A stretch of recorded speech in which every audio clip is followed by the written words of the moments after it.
Hello, and welcome to Markets in Focus. My name is Joe Bell, and today I'm going to walk you through some of the most interesting financial market themes that I'm observing.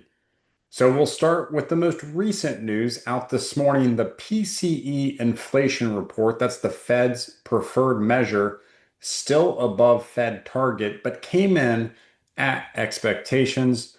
When we're talking about corporate earnings, a really good Q2 earnings season, US revenue growth continues to outpace cost growth from inflation. And then finally, quietly underneath the surface, small caps are back. US small cap stocks are leading in the month of August, those large cap tech names that get all the attention. So, first, we have a key Fed inflation report is still above target. PCE index, you can see in the orange is the headline and the blue is the core PCE along with the 5-year average. So there's no doubt that it's come down from those 2022 peak, but the Fed's long-term target is around 2%. This report core came in at 2.9%. Remember, the Fed's long-term target is 2%, and this is the highest since February, but expectations were for this to come into that 2.9%. So the market didn't react too much, but we are expecting, despite inflation running above Fed target, the Fed funds rate currently at 4.5%, significantly restrictive. The Fed, after that Jackson Hole speech, markets are expecting a 25 basis point cut at the September meeting coming up. Now, a lot of talk about inflation and how that might lead to profit margins diminishing, revenue coming down because of higher costs from consumers.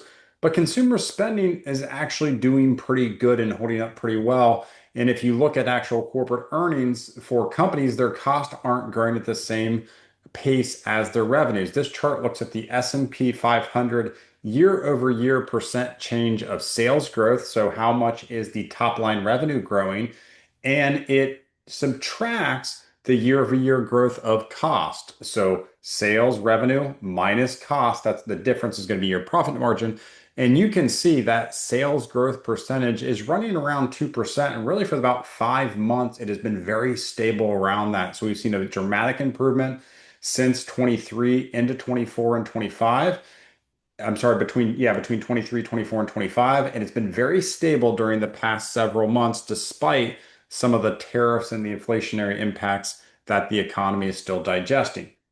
Now, US small cap stocks are having a really good August, up more than 7%. You can see on the chart there on the iShares Russell 2000 ETF that represents small cap, compared to the Invesco Triple Qs, which is the NASDAQ 100.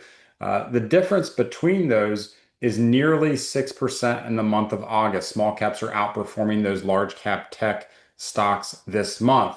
And don't look now, but small caps haven't been at an all-time high since November of 21, but they're picking up steam and they're only 3% from that all-time high. So if they can continue this momentum, I think the broadening of participation outside of just those big Mag 7 mega cap tech stocks, that is a good sign for the overall market. And we're seeing a lot of market breadth statistics that are looking very, very strong right now. Now, I'll leave you with an interesting story coming from the post office. A postcard was lost in the mail. It happens, but 72 years later, it arrived at an Illinois post office. The local postmaster took an interest in it and went back and returned it to its sender, which was a man named Alan, who is now 88 years old. He sent it when he was younger to his parents from the United Nations in New York.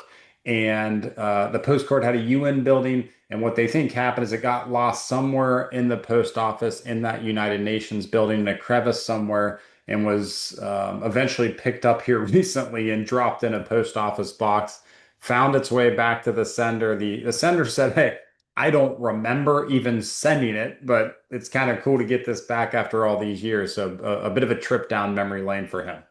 With that, I want to thank everyone for watching, and I'll see you next time.